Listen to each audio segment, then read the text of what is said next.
നമസ്കാരം, ഞാൻ BILU Balakrishnan, company സെക്രട്ടറിയാണ്. ഒരു പുതിയൊരു വീഡിയോ സീരീസാണിതിപ്പോൾ. CA ഇൻ്ററിൻ്റെ ചാർട്ടേഡ് അക്കൗണ്ട്സ് കോഴ്സിൻ്റെ ഇൻ്റർമീഡിയറ്റ് സ്റ്റേജിൻ്റെ കോർപ്പറേറ്റ് ആൻഡ് അതർ ലോസ് എന്ന് പറയുന്ന പേപ്പർ 2 അല്ലെ, മോഡ്യൂൾ 1 പേപ്പർ 2 ഈ ലോ പേപ്പറിൻ്റെ ക്ലാസ്സസാണ്. ഒരു സീരീസ് ഓഫ് വീഡിയോസാണ് വരുന്നത് മലയാളത്തിൽ. ഡീറ്റെയിൽഡ് ആയിട്ട് ക്ലാസ് ഓൺലൈനിൽ ബുദ്ധിമുട്ടാണെന്ന് നിങ്ങൾക്കറിയാം. എങ്കിലും ഒരു എന്താ പറയുക, എല്ലാ ചാപ്റ്ററിലെയും ഓവർവ്യൂ ഡിസ്കസ് ചെയ്ത് പോകുന്ന ഒരു രീതിയിലാണ് ഇത് ഉദ്ദേശിച്ചിരിക്കുന്നത്. എൻ്റെ മൊബൈൽ നമ്പറും മറ്റുള്ള കോൺടാക്ട് ഡീറ്റെയിൽസും ഉണ്ട്. ഓരോ ടോപ്പിക്കിലും അല്ലെങ്കിൽ ഓരോ ചാപ്റ്ററിലും എന്തെങ്കിലും പ്രത്യേക ക്ലാസ്സസ് വേണമെന്നുണ്ടെങ്കിൽ ചോദിച്ചാൽ അങ്ങനത്തെ ഫ്രീ വീഡിയോ നമുക്ക് ചെയ്യാവുന്നതാണ്. ഇന്നത്തെ ആദ്യത്തെ വീഡിയോയിൽ ഓവർവ്യൂ ആണ്, ടോട്ടൽ സിലബസിനെ കുറിച്ചാണ് ഇത് ഡിസ്കസ് ചെയ്യുന്നത്. മോഡ്യൂൾ 1 എന്താണ്, പേപ്പർ 2 ആണ്, കോർപ്പറേറ്റ് ആൻഡ് അതർ ലോസ്. പുതിയ സിലബസാണ്, അതുകൊണ്ട് തന്നെ വളരെ നല്ല വെൽ സ്ട്രക്ചേർഡ് ബാലൻസ്ഡ് ആയിട്ടൊരു സിലബസാണ് ഉണ്ടാക്കിയിരിക്കുന്നത്. ഇതിൽ ഏറ്റവും കൂടുതൽ എടുത്തു പറയേണ്ട സംഭവം എന്താ പറയുക, ഒരു ദുപ്പട്ട കമ്പനീസ് ആക്ടിൽ നല്ലൊരു ശതമാനം ഏരിയാസും കവർ ചെയ്യുന്നുണ്ട്. അതുപോലെ തന്നെ അതർ ലോസും കൂടെ കവർ ചെയ്യുന്നുണ്ട്. ഒരു അക്കാഡമിഷ്യൻ എന്ന രീതിയിൽ വെൽ ബാലൻസ്ഡ് ആയിട്ടൊരു സിലബസാണ്. പഴയ ഇതിലുണ്ടായിരുന്ന ലേബർ ലോ ഒക്കെ മാറ്റി അല്ലേ, അല്ലെങ്കിൽ ഈ പറഞ്ഞ പോലെ ഒത്തിരി എന്താ പറയുക, ഇൻ്റർമീഡിയറ്റ് സ്റ്റേജിൽ ആവശ്യമില്ലാത്ത കാര്യങ്ങൾ മാറ്റി ട്രിം ചെയ്തുകൊണ്ടൊരു പുതിയ സിലബസാണ്. സിലബസിൻ്റെ ഓവർവ്യൂ ഞാൻ പറയാം. ഈ സിലബസിനെ രണ്ടായിട്ടാണ് തിരിച്ചിട്ടുള്ളത്.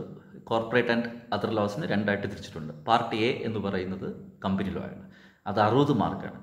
പാർട്ട് ബി എന്ന് പറയുന്നത് അതർ ലോസ് ആണ്. കമ്പനി ലോയിലെ സെക്ഷൻ 1 മുതൽ 148 വരെ 148 വരെയാണ് ഡീൽ ചെയ്യുന്നത്. 149 പിന്നെ ഡയറക്ടറാണ്. ഫൈനലിലാണ് ഡയറക്ടേഴ്സിനെ കുറിച്ച് പഠിക്കാനുള്ളത്. ഫൈനലിൽ നിങ്ങൾക്ക് 149 മുതലാണ് തുടങ്ങുന്നത്. അതുകൊണ്ട് തന്നെയാണ് ഇൻസ്റ്റിറ്റ്യൂട്ട് 148 ലിമിറ്റ് ചെയ്തിട്ടുണ്ട്.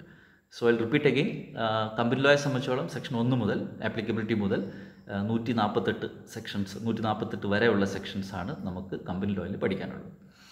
ഇതിൻ്റെ അകത്ത് 10 ചാപ്റ്റേഴ്സാണ് ഇൻസ്റ്റിറ്റ്യൂട്ട് സ്റ്റഡി മെറ്റീരിയൽ ഡിസ്കസ് ചെയ്ത് പോകുന്നത്. അതിലൊന്ന് പ്രിലിമിനറി ആണ്, ബേസിക് ആക്ടിൻ്റെ സ്ട്രക്ചറും കാര്യങ്ങളൊക്കെ. രണ്ടാമത് ഓഫ് കോഴ്സ് കമ്പനി ലോ പഠിക്കുമ്പോൾ എപ്പോഴും പഠിക്കേണ്ട ഒരു ടോപ്പിക്കാണല്ലോ ഇൻകോർപ്പറേഷനും അത് ബന്ധപ്പെട്ടുള്ള കാര്യങ്ങളാണ്. അത് ഞാൻ പറഞ്ഞതുപോലെ വരും വീഡിയോയിൽ ഓരോ ചാപ്റ്ററിനെ കുറിച്ചും ഡീറ്റെയിൽ ആയിട്ട് പഠിക്കേണ്ട ഇമ്പോർട്ടൻ്റ് ഏരിയസ് എന്താണെന്ന് സാറ് ഡിസ്കസ് ചെയ്യാം. സെക്ഷൻ വൈസും കാര്യങ്ങളൊക്കെ പറഞ്ഞുതരാം. രണ്ടാമത്തെ ഈ പറഞ്ഞ പോലെ ചാപ്റ്റേഴ്സ് ഒബ്വിയസ്ലി ഇൻകോർപ്പറേഷൻ കഴിഞ്ഞ അലോട്ട്മെൻ്റ് ആയിരിക്കും വരുന്നത്, ഷെയർ ആയിരിക്കും. അതുകൊണ്ട് തന്നെ prospectus and allotment of shares ആണ്. മൂന്നാമത് അലോട്ട് ചെയ്ത് കഴിഞ്ഞാൽ ഷെയർ ജനിക്കും അല്ലേ, അപ്പോൾ അതുകൊണ്ട് മൂന്നാമത് ഷെയർ ക്യാപിറ്റൽ ആൻഡ് ഡിബെഞ്ചറാണ് മൂന്നാമത്തെ ചാപ്റ്റർ. ഞാൻ ഓർഡറിലല്ല അങ്ങനെ ഒരു ഇതിൽ പറയുന്നതല്ല, എങ്കിൽ ഒരു ഫ്ലോ നിങ്ങൾക്ക് മെയിൻറ്റെയിൻ ചെയ്യാൻ വേണ്ടി പറയുന്നുള്ളൂ. പിന്നെ അനുബന്ധപ്പെട്ട അടുത്ത ചാപ്റ്റർ ചാർജ് ഉണ്ട്, രജിസ്ട്രേഷൻ ഓഫ് ചാർജ് പഠിക്കാനുണ്ട്. പിന്നെ മീറ്റിംഗ്സ്, കമ്പനിയുടെ മാനേജ്മെൻറ്റ് ആൻഡ് അഡ്മിനിസ്ട്രേഷനെ കുറിച്ച് പഠിക്കാനുണ്ട്. എന്താ പറയുക, ഡെപ്പോസിറ്റ്സ്, പൈസ ഉണ്ടെങ്കിലേ പറ്റത്തുള്ളൂ അല്ലേ. ഇപ്പോൾ പബ്ലിക് ഇഷ്യൂന് പുറമെ ഡിപ്പോസിറ്റ്സ് സ്വീകരിക്കാൻ പറ്റും. അതുകൊണ്ട് ഡിപ്പോസിറ്റ്സ് എന്നൊരു അക്സെപ്റ്റൻസ് ഓഫ് ഡെപ്പോസിറ്റ് ഒരു ചാപ്റ്റർ ഉണ്ട്. പിന്നെ ഈ പറഞ്ഞ 3 ചാപ്റ്റർ, വളരെ ഇമ്പോർട്ടൻ്റ് ആയിട്ടുള്ള 3 ചാപ്റ്ററാണ്. ഡിവിഡൻഡ്, പിന്നെ അക്കൗണ്ട്സ്, പിന്നെ ഓഡിറ്റ്. ഇങ്ങനെ എന്താ പറയുക, ഒരു 10 ചാപ്റ്റേഴ്സ്, അതായത് 1 to 10 ചാപ്റ്റേഴ്സ് സെക്ഷൻ 1 മുതൽ സെക്ഷൻ 148 കമ്പനീസ് ആക്ട് 2013 ഇത്രയും സെക്ഷൻസ് നിങ്ങൾക്ക് ഇതിൻ്റെ അകത്ത് പഠിക്കാനുണ്ട്.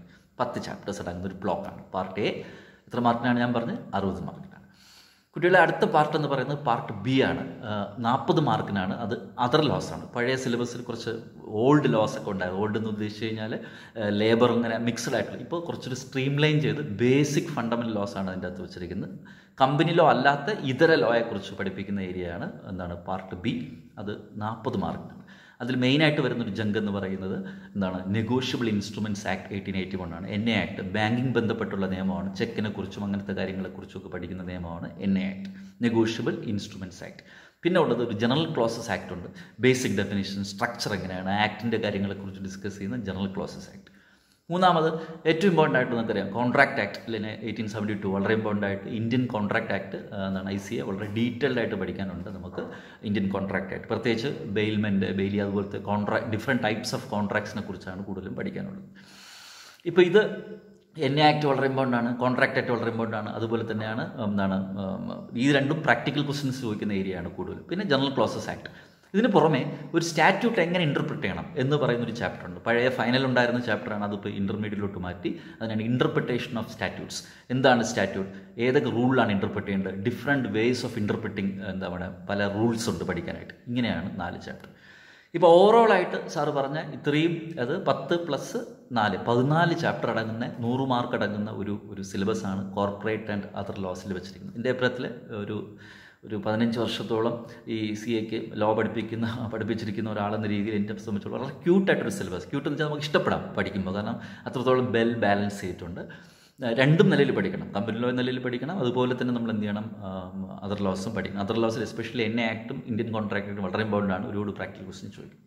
കമ്പനി ലോയിൽ ഞാൻ പറഞ്ഞുള്ളൂ, ഡയറക്ടർ വരെ മാത്രമേ നമുക്ക് പഠിക്കാനുള്ളൂ ഇന്റർമീഡിയറ്റ് ലെവലിൽ. എങ്കിലും ഒരുവിധപ്പെട്ട ബേസിക്സിൽ ഷെയറിൻ്റെ എല്ലാ ഡീറ്റെയിൽസും പഠിക്കാനുണ്ട്. ചാർജ്, ഡിബഞ്ചർ, ഡിപ്പോസിറ്റ്സ് 3 ഡിയും പഠിക്കാനുണ്ട് അവിടെ. പിന്നെ അതുപോലെ തന്നെയാണ് ഡിവിഡൻഡ് അക്കൗണ്ട്സ് ഓഡിറ്റ് ഡീറ്റെയിൽ ആയിട്ട് പഠിക്കാനുണ്ട്. അപ്പോൾ ഓവറായിട്ട് പറഞ്ഞിട്ടുണ്ടെങ്കിൽ ഒരുവിധം നിലയിൽ പ്രിപ്പയർ ചെയ്യുന്നുണ്ടെന്നുണ്ടെങ്കിൽ ശരാശരി എൻ്റെ അഭിപ്രായത്തിൽ ഒരു നല്ലൊരു ഓൺലൈനോ ഓഫ്ലൈനോ ക്ലാസ് അറ്റൻഡിൽ നിന്ന് നല്ല മനസ്സിലാക്കി പഠിക്കുന്ന ഒരു കുട്ടിയെ സംബന്ധിച്ചുള്ള 52 തൊട്ട് തുടങ്ങാം, സ്കോർ ചെയ്യാൻ പറ്റും. 52 മുതൽ അറൗണ്ട് 65 വരെ നല്ലയിൽ സ്കോർ ചെയ്യാൻ പറ്റും നിലയിൽ പഠിക്കുന്ന ഒരു കുട്ടിയെ സംബന്ധിച്ചോളം. ഒരിക്കലും തന്നെ എന്താ പറയുക, ഒരു ടഫസ്റ്റ് ആയിട്ടൊരു അല്ലെങ്കിൽ ടഫായിട്ടുള്ളൊരു ഒരു പേപ്പറേ അല്ല ഇത്. നല്ല മനസ്സിലാക്കി എസ്പെഷ്യലി കൺസെപ്ച്വലായിട്ട് മനസ്സിലാവും. ഓരോ ഇപ്പോൾ ചാർജ് എന്താണ്, ചാർജ് ഫ്ലോട്ടിംഗ് ചാർജ് എന്താണ്, എന്തിനാണ് ചാർജ് ക്രിയേറ്റ് ചെയ്യുന്നത്, അതുപോലെ ഡിബഞ്ചറും ഷെയറും വ്യത്യാസം എന്താണ്, ചുരുക്കി പറഞ്ഞൊരു ഫണ്ടമെൻ്റലായിട്ട് കൺസെപ്ച്വൽ വൈസ് വളരെ നല്ല രീതിയിൽ മനസ്സിലാക്കേണ്ട ഒരു ചാപ്റ്ററാണ്. കാരണം ഇതിൽ നിന്നുമാണ് ഇനി നമ്മൾ ഭാവിയിൽ കോർപ്പറേറ്റ് ഗവർണൻസ് ആയാലും ശരി, സെബി, ഫെമ പോലത്തെ വലിയ വലിയ ലോസ് പഠിക്കാൻ പോകുന്നത് അല്ലേ. അപ്പോൾ അതുകൊണ്ട് തന്നെ ഇൻ്റർമീഡിയറ്റിലെ ഈ കോർപ്പറേറ്റ് ആൻഡ് അതർ ലോസ് എന്ന് പറയുന്നത് ഒരു CA സ്റ്റുഡൻറ്റിനെ സംബന്ധിച്ചോളം ഫണ്ടമെൻ്റൽസ് നല്ല രീതിയിൽ സ്ട്രോങ് ആക്കാൻ പറ്റുന്ന ഒരു ഏരിയയാണ്. പ്രത്യേകിച്ച് ഫൈനൽ മറക്കരുത്. ഫൈനലിലും ഇതുപോലെ തന്നെ കോർപ്പറേറ്റ് ആൻഡ് ഇക്കണോമിക് ലോസ് എന്ന് പറയുന്നത് 100 മാർക്കിന് മറ്റൊരു പേപ്പറുണ്ട്. അതുകൊണ്ട് തന്നെ ഇത് എത്രത്തോളം ഇൻ്റർമീഡിയറ്റിലെ ഈ പേപ്പർ എത്രത്തോളം നിങ്ങൾ നിലയിൽ പഠിക്കുന്നുള്ള ഡിപ്പെൻഡ് ചെയ്തിരിക്കും ഫൈനലിൽ ലോ പേപ്പർ നിങ്ങൾ എത്രത്തോളം സ്കോർ ചെയ്യുന്നുള്ള ഡിപ്പെൻഡ് ചെയ്തിരിക്കും. അപ്പോൾ ഇത് രണ്ടും ഡിപ്പെൻഡബിൾ ആണെന്നാണ് സാർ ഉദ്ദേശിച്ചത്. ഇന്ന് ഓവർവ്യൂ ഞാൻ പറഞ്ഞു, സ്ട്രക്ചർ ഞാൻ പറഞ്ഞു, പേപ്പർ 2ൻ്റെ സ്ട്രക്ചർ പറഞ്ഞു. 60 മാർക്കിന് കമ്പനി ലോ സെക്ഷൻ 1 തൊട്ട് 148 വരെ ഉണ്ട് കമ്പനീസ് ആക്ടിൽ. അലൈഡ് ലോസിൽ, അതർ ലോസിൽ 4 ചാപ്റ്റേഴ്സ് ഉണ്ട്. ആദ്യത്തിൽ 10ഉം മറ്റൊരു 4 കൂടി ചേർത്ത് മൊത്തം 14 ചാപ്റ്ററാണ് നിങ്ങൾക്ക് പഠിക്കാനുള്ളത്. ഇനി വരുന്ന വീഡിയോ സെഷനിൽ ഓരോ ചാപ്റ്ററിൻ്റെയും ഇമ്പോർട്ടൻ്റ് ഏരിയസ് ഏതൊക്കെയാണെന്ന് അതിലുള്ള പ്രധാനപ്പെട്ട സെക്ഷൻസിനെ കുറിച്ചും സാറ് ഡിസ്കസ് ചെയ്ത് പോകുന്നതായിരിക്കും. എന്തെങ്കിലും സജഷൻസോ എന്തെങ്കിലും റിക്വസ്റ്റ്, പ്രത്യേകിച്ച് ഒരു പർട്ടിക്കുലർ ടോപ്പിക്, ഇപ്പോൾ ബൈബാക്ക് കുറച്ച് ഡീറ്റെയിൽ ആയിട്ട് പറയണം, അല്ലെങ്കിൽ പഠിച്ചു തുടങ്ങുമ്പോൾ എന്താണ് റിക്വസിഷൻസ് ഷെയർ ഹോൾഡേഴ്സ് മീറ്റിംഗ് പ്രത്യേകിച്ച് പറയണം, അല്ലെങ്കിൽ കോറം പ്രത്യേകിച്ച് പറയണം, അങ്ങനെ എന്തെങ്കിലുമൊക്കെ നിങ്ങൾ നെഗോഷിയേഷൻ ഇൻസ്ട്രുമെൻറ്റ്സ് ആക്ടിൽ എന്തെങ്കിലും, ഫോർ എക്സാമ്പിൾ പ്രൊട്ടസ്റ്റിംഗ് എന്താണ്, അല്ലെങ്കിൽ ഡിസ്കൗണ്ടർ എന്താണ്, ഹോൾഡർ ഡ്യൂക്കേഴ്സ് എന്താണ്, എന്തെങ്കിലും കുറിച്ച് സ്പെസിഫിക് ആയിട്ട് ചോദിച്ചാൽ പ്രത്യേക വീഡിയോ അതിന് വേണ്ടി ഇറക്കുന്നതായിരിക്കും. ഇനി മുതൽ ഓവർവ്യൂ ആയിട്ട് സ്റ്റഡി പ്ലാനായിട്ട് ഓരോ ചാപ്റ്ററിൻ്റെയും ക്ലാസ്സുമായിട്ട് ബിലു സാർ വരുന്നതായിരിക്കും. നന്ദി.